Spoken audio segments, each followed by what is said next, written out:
This video is part of the chapter competition in the course Evolution of Plant Interactions at the Ostrava University. In the previous videos, we saw how do we define plant resources and what is the relationship between resource abundance and individual plant growth.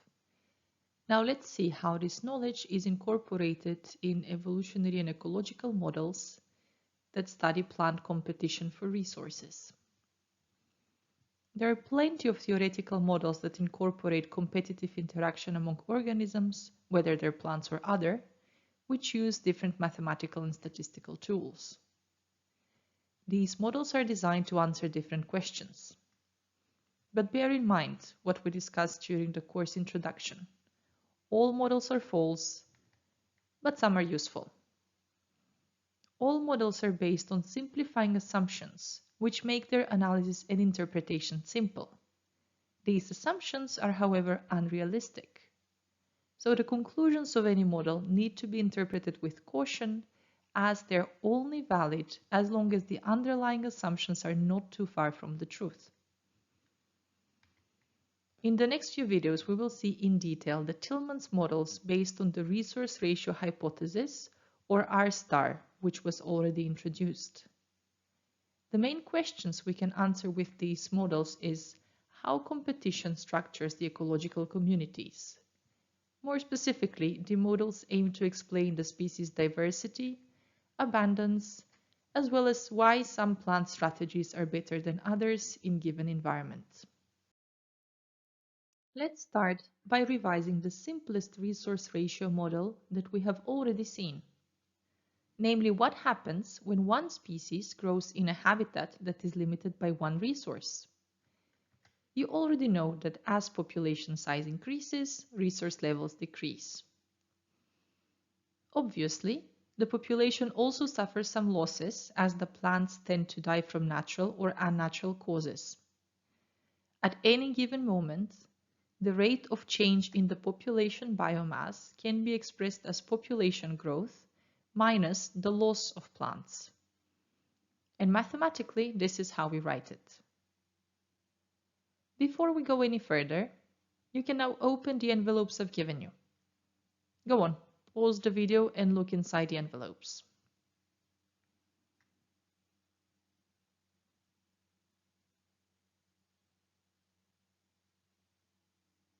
So I hope the message I've tried to transfer to you will serve you. Keep the envelopes within eye vision, and whenever you have doubts about your capabilities to understand, just have a glimpse on them. There is no room for panic. This is as simple as models get, and you definitely have the capabilities to understand even more complex models than this. So let's go slowly over the equation.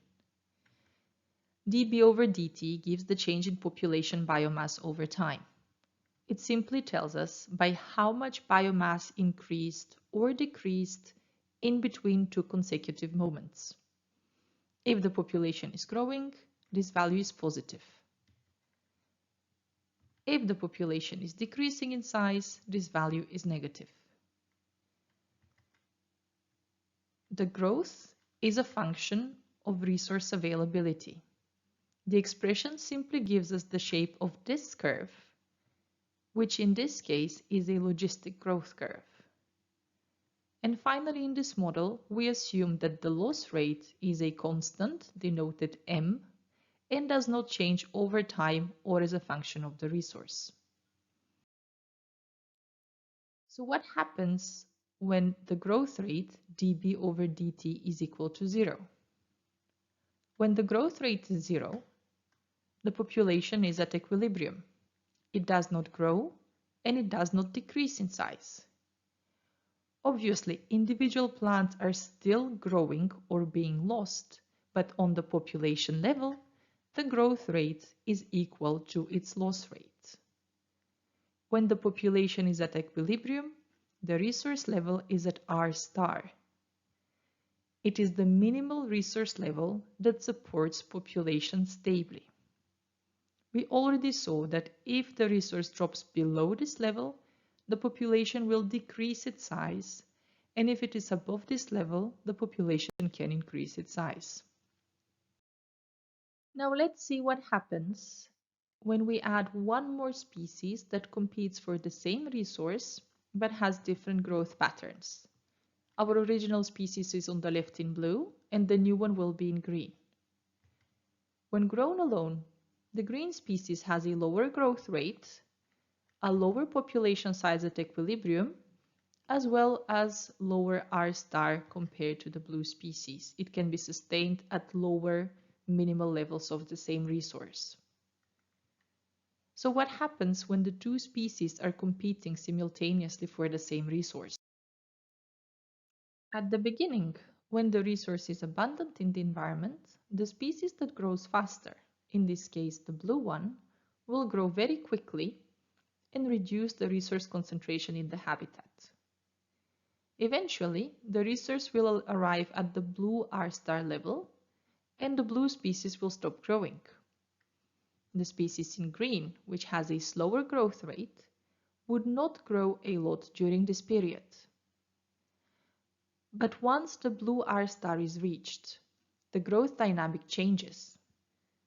The blue species can no longer increase its size because it is limited by the available resources, but the green species is not. So what happens next? The green species will now start to increase its population size until it reaches its maximal sustainable size or its equilibrium. The resource will thus further decrease to the level of the green R star.